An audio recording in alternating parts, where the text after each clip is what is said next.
I will know because we'll see a little button up top that'll say, Ooh, now we says are live. And Bill Jones, where have you been? I was just talking to him 10 hello. minutes I ago. can see Bill Moore. I The watched your tethered video the other Patty day. Haskins, I saw you flip by and now it disappears. It's always changing. I am so glad to see all of you here this morning. I'm Barbara Tien with Projectkin as part of our Roots Tech ride-along. You didn't know this, Simon Davies of WeAre.xyz, because here we are. I guess you've heard that before. You're dressed in blue, which is kind of our colors here going for our Roots Tech ride-along.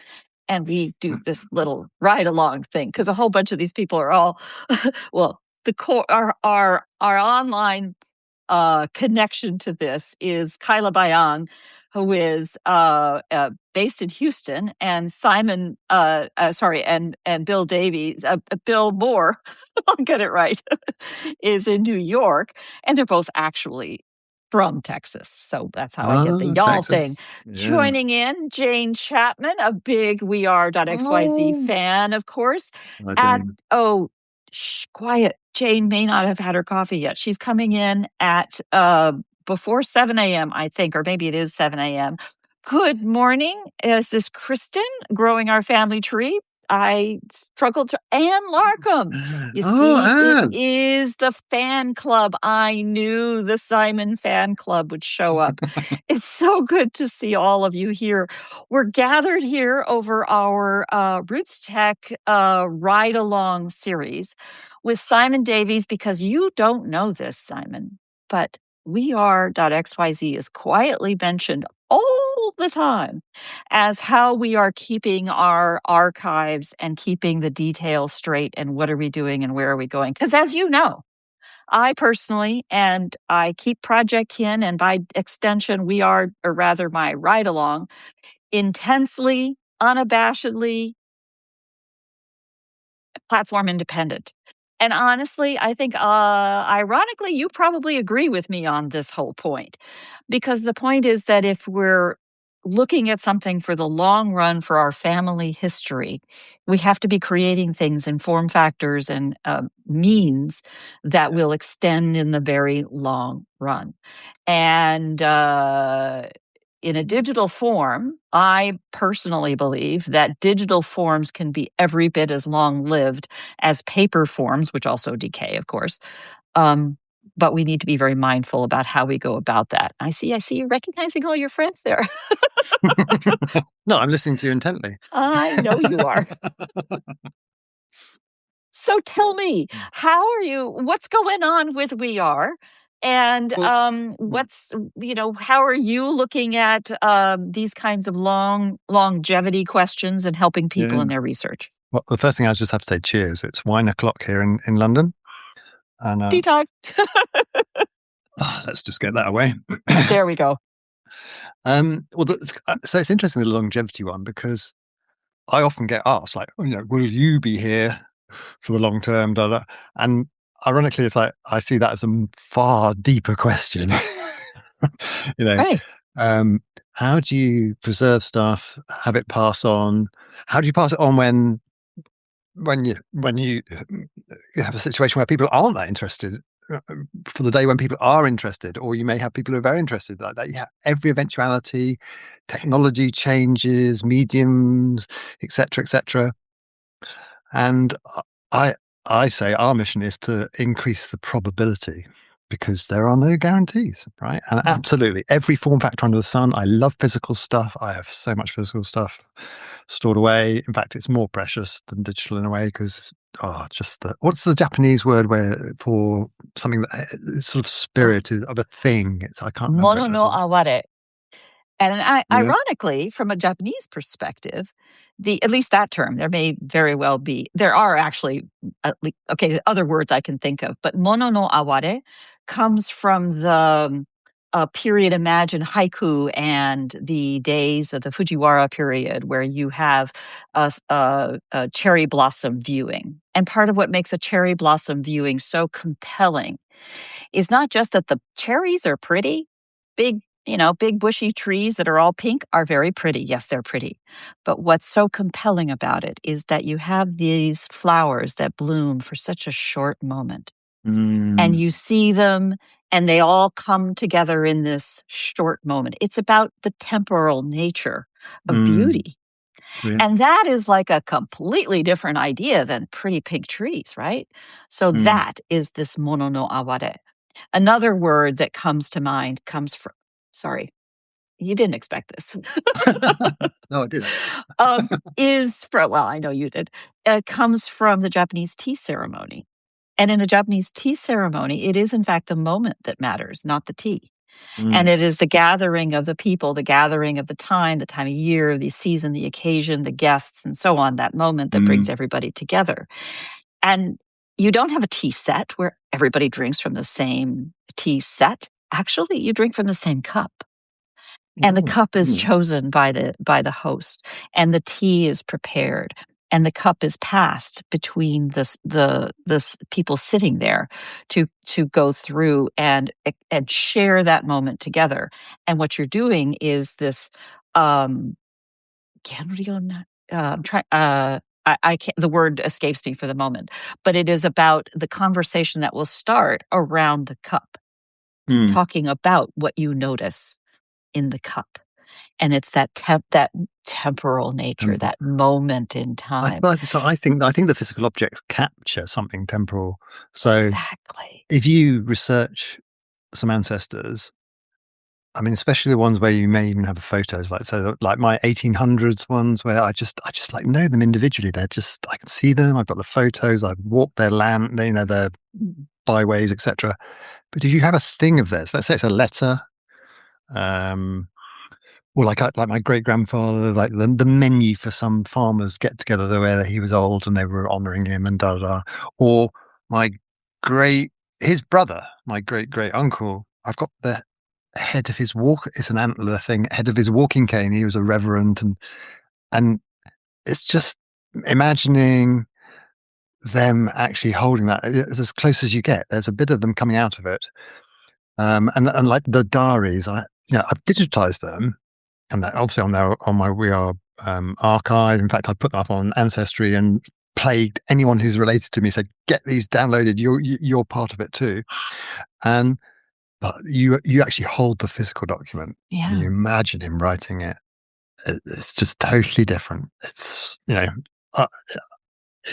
for want of a better word, it's spiritual, Right. in the widest possible sense. Right. And yeah, that's, so Anne puts it, it's handling what they handled and cherishing what they cherished.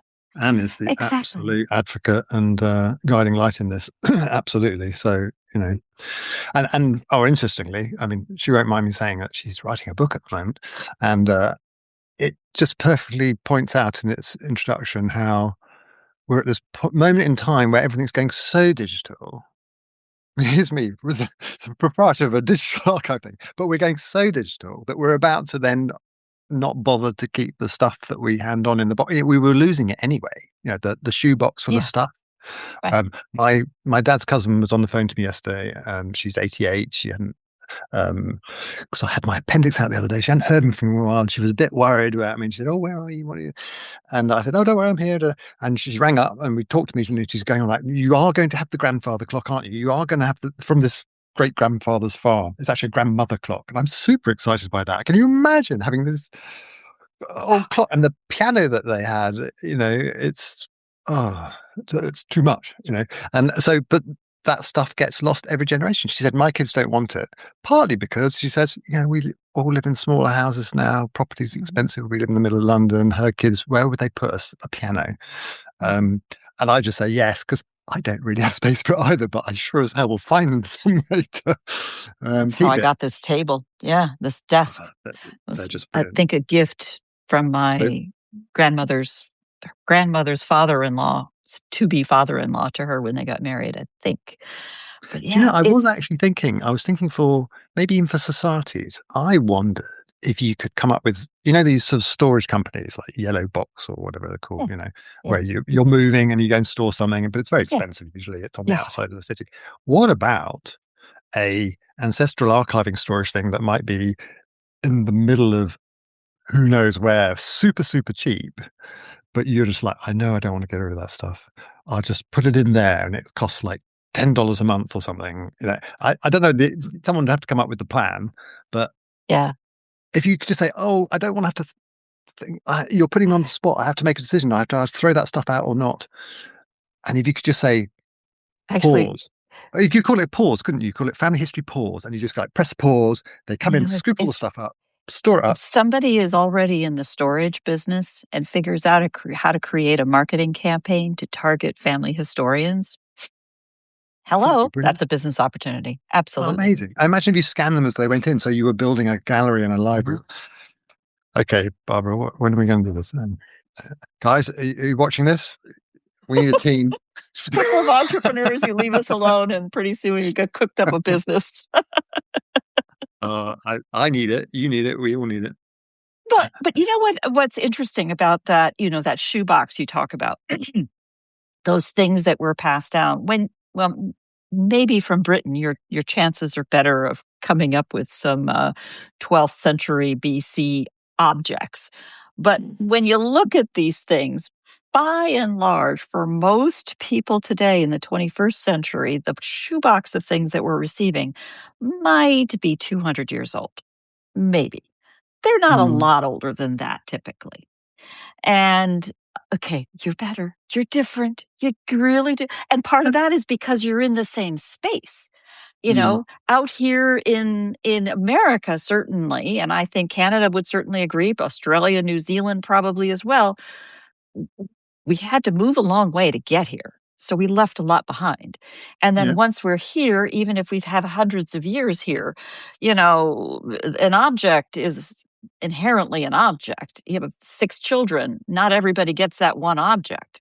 So the further they go, the likelihood that they'll have them. My point is that for most families today, there aren't really that many artifacts, and most of the artifacts that we have will only be a few hundred years old. But I don't think, but in this country, you don't go much beyond the Victorian period. I mean, for a start, it's really more the more the sort of landed the richer people who had the money, they keep it, whereas right. the majority of the population, like agricultural laborers, etc., farming. But that's what made photos. That's what made photos so remarkable. Well, yeah, because you could take a picture of the object and pass that around, or the picture itself of the person in an object, or even just the paper itself, becomes something that can be even copied and passed around. More copies of it made. Yeah. When it comes to old artifacts, I have to tell you something very exciting that I'm very excited about. I have just been given a mudlarking license permit. Wait, what? So you can get a permit. Larking? Back up. What means mud larking? So it's basically scavenging on the shoreline of the River Thames generally at low tide because it goes out. So this permit allows me to go onto the shoreline, like all up and down the Thames, like in the middle of London, and when the tide goes out, you search along where the tide got to, and it deposits all sorts of stuff. I mean, so much stuff. Yeah. So lots of clay pipes going back to the 1600s, beach combing, we call that. 1800s. Tudor pins are very common because they used to pin themselves with thousands of pins to keep their clothes on. They didn't have zips, etc. They used these pins. So there are loads of those. And then sometimes, if you're lucky, you can have a seal, an ancient seal, a pilgrim's sort of pin type thing. And what was the other thing that I have my eye on? Actual rings, medieval rings. Anyway, I'm so excited. I applied for this 2 years ago. They opened it up and 10,000 people jumped on the waiting list. And I literally got an email 2 days ago saying, it's you. You're up. You have to get knee pads and you have to get your tetanus injection. Anyway, I'm so excited. So talking about physical things, there you go. I'm going to go down mudlarking. It's called mudlarking and finding stuff. But I would just like to say one thing I'm not very good at talking about myself, but so WeAre.xyz. I'd just like to say last night, we opened up this whole community area So basically, all these people who are creating archives online, you go into the community area, you can, the usual sort of routine of follow, be followed, etc. But create groups, blah blah. But the whole point is it's totally integrated into your archiving. You can just have a beautiful archive article with a family tree in it, or a transcribed document, or a map, a 3D map with lots of points, and then you just go press and boof, you shared it into the community, absolutely there directly. And we already got a big shout out to Queensland Genealogy Society. They've already started a group out there. We've got some local history people who are doing it, because of course you create your local history group. It's really hard to get people into your local history website. But if you put them all in a group around the archive and you just share out the good stuff and get people chatting and ask questions, an archive needs to be more than just the information. It needs to be the conversations around it, and shortening the distance between the beautiful record you've created and experiencing it in a socially, Right. And then, of course, and doing it in something which isn't something like Facebook, where you've got ads and stuff and it's all a big right. swamp of etc. And it's how what's the model for the Berkeley Historical Society, for example? What is the model for the societies? Do they need to have their own license to WeAre and build their own archive, and then they get to define a community? And I assume a person can be a member of multiple communities? How does that work? Oh, absolutely. So you can join all these sorts of groups, but crucially, if you go archiving, generating an archive, yes, obviously we need you to subscribe for that. You build your archive, but this whole area of the community is totally free. So you can go. In fact, let's say you had a local history website that wasn't on our platform. You could still go in there and create a community and simply point people at your local. This is. Our mission is to make enough money to be viable and secure people's futures. Right. But we love history. We want it preserved. That's our mission, Well, flip this around. The alternative is having, just saying, a community or a group on somebody else's platform, like, I don't know, Facebook, for example. And you don't own anything that happens on Facebook. Nobody owns anything that it happens on Facebook except Facebook. And having your own control over that is such a great model for a society. And as a user, as a subscriber of WeAre, and a member of the community, whom I've been trying to convince that taking their wonderful newsletters and putting them into PDF form and posting them to the website is necessary, but not sufficient. Yeah. I mean, the problem with social media is it's ephemeral, but if you wed it into an archive, it indexes. And so it's not wasted conversation. It's actually becomes part of the history, actually. Anyway, I'm very excited. That's brilliant. I'm really excited about it, actually, because we were excited. We were chatting yesterday, and something happened, and I didn't know what it was. Yeah. Of course, we found a few bugs since we launched it, of course, and then we spent the day sweating over that. But that comes with the because you're truthful. As you know. That's because you're truthful. Yeah, well, yeah. But it's looking really, really excited about that. And I mean, it's the tip of the iceberg, to be honest. So the whole mechanism is going to be such that people can come in and create totally free accounts. They can blog away, and in the blogs they'll have all the wonderful tools that you have in an archive, like building little custom trees, 3D maps and flybys, documents with transcriptions, etc. And they can just build their blog and they can share those into communities themselves. So they've got a content generation engine. And we hope people will, obviously, some of them will go like, oh yeah, I want to make a proper archive alongside that too, because that pays the bills. But no, you can just be there expressing yourself and having a seamless one click into whatever group you create. And the thing we need to get tighter on us on communicating. One thing I'm curious to see is, I love this notion of, I like scuba diving, and you have this notion of a buddy. I think in family history research, local history research, to have a buddy, so cool. So to create a group with you and your buddy, you've got totally separate interests, and you share them in there, and you give each other encouragement. And then the other thing is, I hope people in there, I know they will. There's some lovely people. You and I know some of them. The Carols, the Fleurs, the Janes, the Annes, etc., etc. Will say, "Oh, I'd like to use it like this." I mean, it's already happening, and so Well, as you know, and I documented in my private podcast post a while back, I was essentially trying to do that, to create this community of my cousins, using Substack as the platform for the conversations, and even as all of the pointers go straight into my archive. So I will definitely check that out. Yeah, And I think that view of looking at the total answer as not my platform versus your platform, but one that is recognizing all of this is IP addresses. We can anything that is absolutely. accessible from an IP address. Yeah, I mean, I just think you share it far and wide.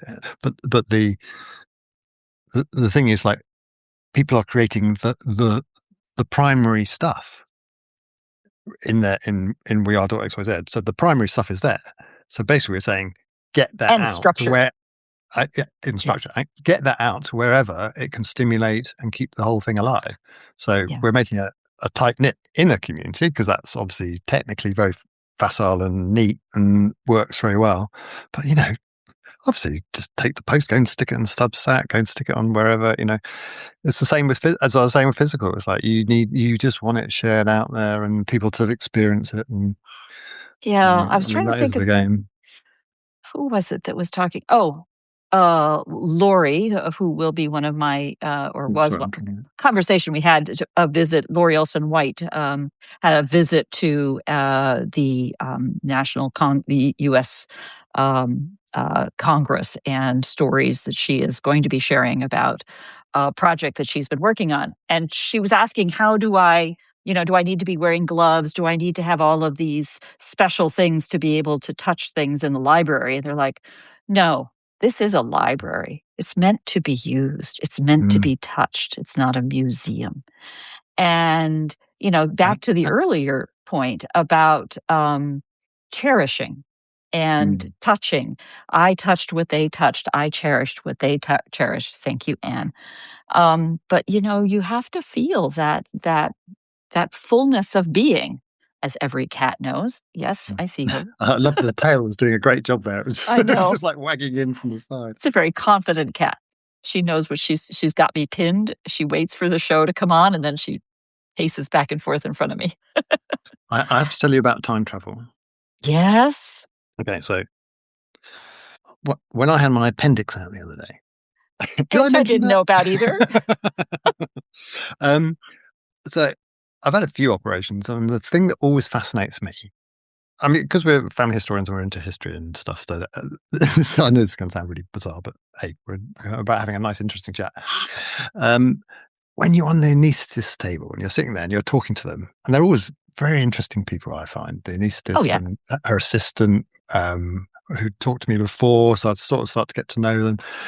And you're also a bit of adrenaline going, so you're yabbering away. I am anyway.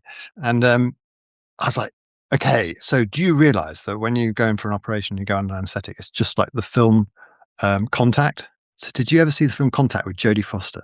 Oh, yeah. Oh, yeah. So do you remember? So that they're getting messages through the telescopes, radio telescopes from outer space, and it's instructing them how to build a machine to sort of like commune and visit with them. And they build this big thing. What is it? It's like several hundred meters high, and Yeah. the person Looks gets like a dropped warehouse. into it, Yeah. and and they go off to see these people. And of course, what happens is Jodie Foster gets dropped in at the top into this sort of plasmary thing, and then just pops straight out the bottom. It's like, well, nothing happened there. But in the film, she goes off down a wormhole. She sees her father. She da da da da da, and she's carrying a video camera. And they say, "Oh, nothing to see here." But the military have got a hold of it, and they're not telling everyone that the video camera had 14 hours of noise recorded on it. So she actually went somewhere for 14 hours. And I said to my anaesthetist, "I love operations because you know what? I go off into a wormhole and visit my ancestors." And she looked at me like I was crazy, and then injected a bit quicker. But when you think about it, when you go to sleep at night, I mean, let's say we didn't know anything about our organic bodies, but the idea that every single one of us as an organic body has these periods of Yeah. unconsciousness every single day. We It's like go insane. down and we go away and we Mm, come back. We have no idea what just happened. We have all kinds of other mechanisms to do this. It is kind of amazing. it is. You It's guys quite didn't scary. know that the conversation was going to range from the metaphysical to the tea ceremony. You never know what you're going to get around here. Well, I have And said yet before they that, come back. I mean, my being a bit more sort of somber, really. I mean, I've said this in talks I've given that I've realised that my fascination with family history is absolute fear of my parents dying, and that Yeah. if I can bring the dead back to life, I can beat death. And I mean, we all have our own reasons, but I realised it very overtly in front of my parents. Like I was, we went on this. I took them. We rented this, sort of Airbnb out in the middle on the Welsh border, middle of nowhere. Not the middle of nowhere to me. Glorious place, God's country. And I was showing them all around, the places of their my father's ancestors, anyway. And he's not that interested. And I could hear in the other room my mum saying to him, "Come on, show a bit of interest." It's important to him. And it was after wine o'clock, so we'd been drinking a bit much, probably. And I came in and I don't know what happened. I started crying and I said, "Look, the reason I'm so interested is because I don't want you to die." And it just a complete stream of consciousness. And I finally, I just came at one with that's me. That's why I do it. That is why I do it, because I don't want any of them to be gone. And yet I have to say, as you know, I lost both of my parents in the same year. Mm. Within and 12 months later, shut down our business. And at that point, the business didn't matter, right? It just didn't matter. I built a nice website in the process. Um, but losing them in 2022, I realize now, just a few years later, how it has changed not only my worldviews about myself and passing. I mean, it's like you're in this world and then you're in a different world. Mm. And I'm not religious, but that is how I look at it. And I Mm. look at my own period in this world as relatively limited. And getting my stuff in order in a 40-year time frame, maybe. Like I said, not soon. But, Mhm. looking at it with it just changes your perspective. And I can speak more candidly about my mom in ways that I would have been much more concerned about what she thought of what I said. And you know what? There are lessons to be learned from her experiences. I never would have talked about her child out of wedlock. Let she, hear that I spoke of that because it was such a huge part of her world that was never discussed. Mm. Now, in my view, there are so many stories that families never talk about that actually should be talked about, should be Mm. acknowledged, should be acknowledge the elephant in the room. Kids don't even Absolutely. know there's an elephant in the room. And, finding ways to do that is not about doing that in any kind of public media. That's exactly the kind of thing that Facebook loves because it gets everybody talking. But Yeah. that's exactly what you don't want to do. I And I heard a lovely one about partition in India and Pakistan. So yeah, there yeah, was the anniversary. I can't remember when, but quite recently. 1947. Yeah. Okay, so yeah, So yeah.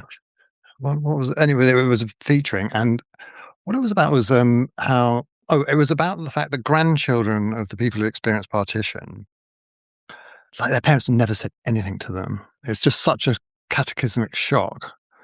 And of course, they're curious because they don't have the same vulnerabilities resulting.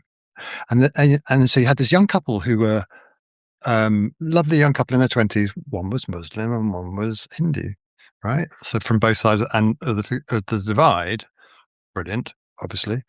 And so this young man, his grandfather was basically a Hindu in Pakistan, and yeah, I cut to the chase. Basically, his grandfather had described the village he grew up in. He said it was very well known for peanut selling, and there was these quarries where you could shout, and there was this big echo, and one thing came to another, and he worked out where his grandfather had lived, and he'd also said that, but so he'd forced his grandfather to talk about it, and he basically said, there were militias and mobs roaming around killing people, and the elder of the village basically took him and his family, so his parents and he was young, in and protected them when the mobs came to the door. They said, "You get out of here, you leave us alone," and save them. The grandson works out where it is. He goes back and he finds, and he ends up talking to this young man, and it turns out that this is the grandson of the elder of the village. And they meet. He finds the quarry area where you can shout, and he shouts, and he gets his grandfather on a WhatsApp video call and says, "Look where I am." And he took these pebbly, rocky type things, and he made 2 necklaces, one for his grandfather from the quarry, and one for his grandfather, and one for him. So when you talk about stories that are unspoken and need telling, I mean, that really touched me. Connecting generations, explaining, the context for things that the kids would never have understood. Yeah, actually, probably the only reason I knew immediately that was 1947. I remember the year right away. It was not any kind of history strength, but I ran into or had the opportunity to meet the founder of this 1947 partition archive project here in Berkeley for some reason a long time ago. It made such a huge impression on me. I just passed that link in here now. And it is all about collecting the stories, because there is one where it is such a massive historical event, and the impact of the stories. I see Xanthi Hall just joined us here, who is Brit now living in Berlin, and sharing. I got that right, don't I, Xanthi? And she has a new Substack. Go ahead and drop the URL, please, for your Substack about Berlin, which is telling the stories of what she has seen in the period since the 1989 wall, falling of the wall. And, those kinds of, the pandemic is in such recent memory. We don't think about what that's like to retell those stories. But we are our descendants' ancestors. Actually, I have another operation story about Berlin. Bring it on. Mercifully, I had my prostate removed a few years back. There you go. Thank you. A good positive story. But my surgeon was a guy called Dr. Winkler, absolutely hilarious, fabulous man, totally bald, German guy, and just wonderful.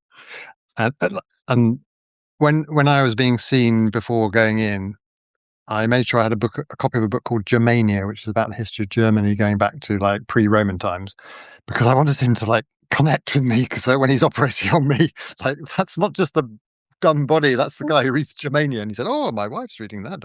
Anyway, and we got quite pally. And turns out that he was like a young cadet on the Berlin Wall. Very close to the end, because I'd say he's probably 60, 62, and so he would just have been there.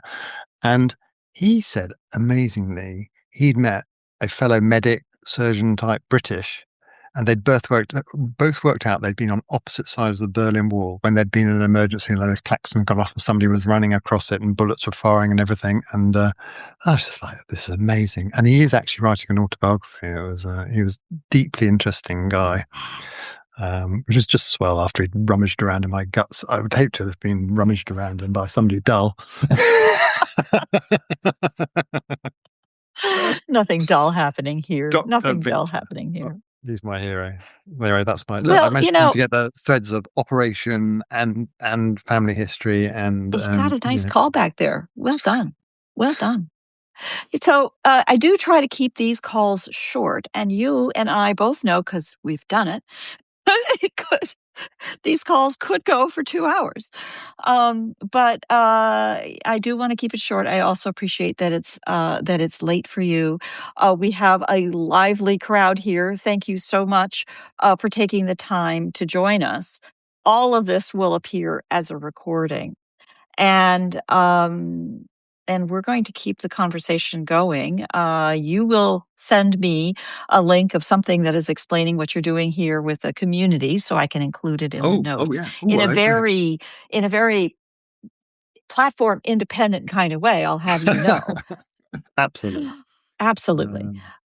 Because we are all here looking for ways to capture the stories, because the stories are finding ways to bring us together. No worries, Anthony. I think a lot of times the conversations extend anyway into the comments that connected, and what we see all the way through, whether it's in the writing that one guy did to see how he was connected to the other guy on the other side of the wall, the fundamentals of the story are going to be carried forward in what we actually tell, and the ways and we pass that story. And I love the idea of people looking at these communities as ways to find human contact, current context, to wrap around the stories that they're finding in history and create that relevance. I mean, the amazing thing is really, it's kind of about the art of conversation. Yeah. You keep, because I actually want to go and spend some time focusing on the subcontinent and various other parts of the world.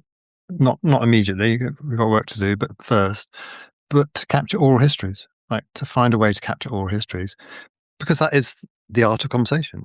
But the irony is, some of that needs to reflect back on us in that we need to have conversations about the stuff, not just record it in an archive. So, I've got a platform that is an archive. So I keep going back to this, like, it's just a repository of stuff where the reference is. But if you can stimulate conversations, like my dad is actually now quite interested. He can't believe what I've opened his eyes to. And so here's one last story for you. So in Shropshire, I'm on the committee of the Shropshire Family History Society. We were making the Shropshire Family History Hub using WeAre, but it's like it's a map of all the villages and towns, where all the people who've got their own websites can index them all, and people can come together. And so for people who don't know Shropshire, they can come to the society and then go delve down into the places that are important to them and just find all the resources they need, etc. In the process of that, I was putting up the little town of Newport, Shropshire, where my father grew up. I mean, he was born in 1935 and he lived there until 1946. And in the process of this, I came across this story that a V1 rocket had landed 300 yards from the edge of the town village, etc., and that it smashed basically the rickshaw, it smashed all the high street shop windows. Quite a bit of sort of shock damage, but it hadn't done anything else apart from kill a rabbit and a frog. That's what it says in the article. Visions of Beatrix Potter. Yeah. And I was like, and I've gotten to that. Immediately, I WhatsApped Dad. I WhatsApped my 90-year-old dad, because we talk on WhatsApp. And I said, Dad, do you remember this? He went, oh, yeah, I remember that. Yeah, it was Christmas Eve, 1944. My brother and I, we jumped out of bed at 5:30 in the morning. We cycled and we found it. I was like, Dad, you never told me. And in the process of finding this, it led me to a little niche published book about Newport during the Second World War. Like, it must be appealing to how many people? And I found it. I bought a copy and I gave it to my dad. And he was reading it. And last time I was here, he was going like, oh, look, it's got your grandfather here. He was on the platform to meet the the evacuees from Coventry as they came off the train, because they had some that lived with them, one of whom went on to be the farm manager of my dad's grandfather, And why was I going down? Sorry, I have gone down a rabbit hole now. A dead rabbit hole. No. Hole of a dead. But yes. All histories, like bringing together memory. But you were talking about the art of conversation. And what you're really saying is I think the art of conversation is about stories, exchanging stories in a context that one story leads to another. And I was explaining, I did this in a presentation, that stories are like a heartbeat, in the sense that it's a bump and it's got its own rhythm to it. But done right, it sparks another one and sparks another one and I love sparks that. another one. I think you put your finger on it. Like, it's the cadence, which actually brings in there are two sides to storytelling. One is being a good storyteller and being a good listener. Right. Actually, so we need to give people space to tell their stories, and then be receptive back. Because actually, when you're in a room with people who they just don't want to hear other people, they're They no wanna good hold for the room. they're no good for the oral tradition. It's got to be both. I love That's that right. sense of, it's almost like, I'll give you this, you give me this, then someone gives you that, and we all Right. give, and we all want to Right. receive as well, though. And the only way you can give one in context to the story you just heard is to listen. Yeah, absolutely. Yeah, that's what triggers, right? That's what triggers. Yeah, brilliant. Oh well, I'm glad we sorted out the world, the universe, I know. wormholes, time I travel. know. And rabbits. Anything else we should do before while we're here? Well, we'll have to come back to talk about the frog. Yeah, that poor frog. I think that was made up. But But never let the Simon, truth get in the way of a good story. nope. Facts, however, keep buildings from falling down. So, there's that. Yeah, there is that. Yeah. My dear, it's lovely, lovely as always to chat. We're going to have to chat some more and do more of this in the future. I will be exploring this new feature. I want to get my good friends at the Berkeley Historical Society hooked into all of this because I think it just has such potential. And I imagine every community feels that way about where it can go. Thank you, all of you. It's so delightful to recognize so many names, and so many of you are recognized from completely different contexts, which is what makes this even more special.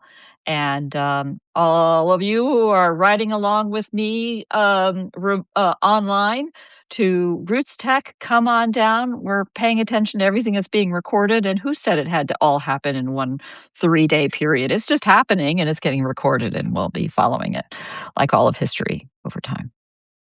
So I'll get the recording up within a couple of hours, though it will be posted immediately just with nothing in the notes because I have to follow along and catch up. So you can do a refresh later and get the rest of the notes, including links that were just shared here, because all of the chatter is gone, because that's just how they roll. Thank you. Big hugs. That was great fun. Take care now. Bye.